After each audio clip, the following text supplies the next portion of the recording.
New to Xbox Game Pass, Mullet MadJack from Hammer 95 Studios actually released last year on Windows PC, but we're not PC gamers around here, are we? No, we got that Xbox Game Pass Ultimate subscription, and that is what I am reviewing here for you today. Now, being the accomplished gamer that I am, I did get all 1000 gamer score of this before reviewing it, so make sure you spam that like button, because in addition to an astute review, I shall give you tips and tricks.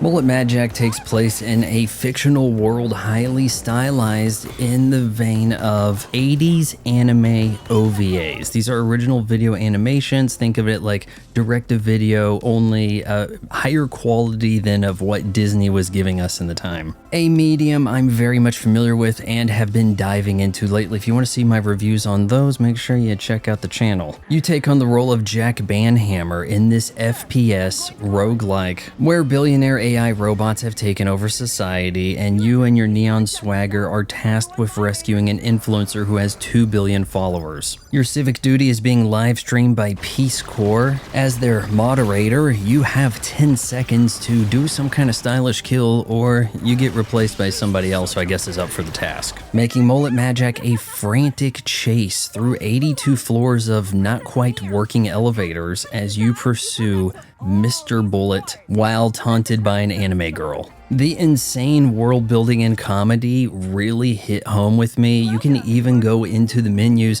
and do a virtual unboxing of the game that is very much in spec to how a PC game was packaged way back when. If you're an old head gamer like myself or a fan of classic cell animated anime, you're going to recognize some of these callbacks. And the gameplay is sharp. Rarely did I feel like I was being cheated in some way. The game doesn't crash. It looks good. It runs pretty well, very minimal slowdown. I will say though that the roguelike aspects make for very repetitive rooms. You'll recognize these front and back. There's very little to distinguish any given floor of the high rise. Okay, so eventually you get acid on the floor, then that becomes lava and lasers. Jack has a nice selection of weapons to get the job done and perks that accumulate, getting a brand new perk each floor.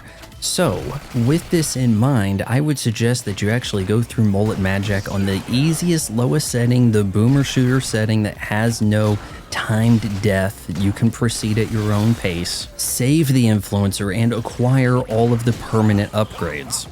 Load up Chapter 8 and pick your intended weapon. As you're fighting the final boss, get killed. Continue and keep upgrading this weapon until it's maxed out. Now complete the boss fight. While you're falling, quit the game and load from that save the chapter and difficulty you're struggling with, and bam, you have carried over that weapon. Even if it's the end game joke triple finger pistol.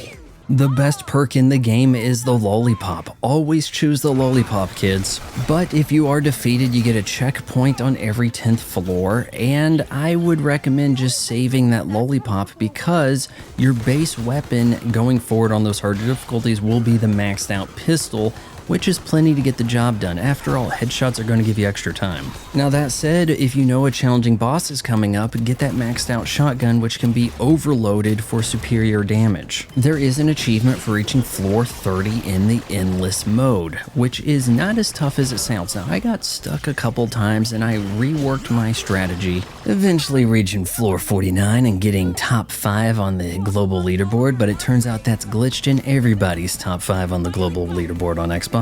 Maybe that's been patched since. Here, focus on upgrades that are going to max out your weapon of choice and then approach the obstacles. Nullify lasers or acid or lava. Increase explosions, and when you are fortunate enough to pick up a finisher weapon and you don't need it quite yet, carry it over to the next floor. I made the mistake of collecting too many skip a floor perks, which ate up slots in my deck, forcing me to burn through perks in order just to get rid of those. Mullet MadJack is far more approachable on console than you may expect. In my live stream first impressions, I thought there's no way I'm going to be able to finish this. This game is owning me. But once I found the flow, it was hard to put down. I give Mullet MadJack a 9.2 out of 10. Hey, this is Vaughn's mom, and well, he's doing channel memberships now, and they're really cheap, like his videos.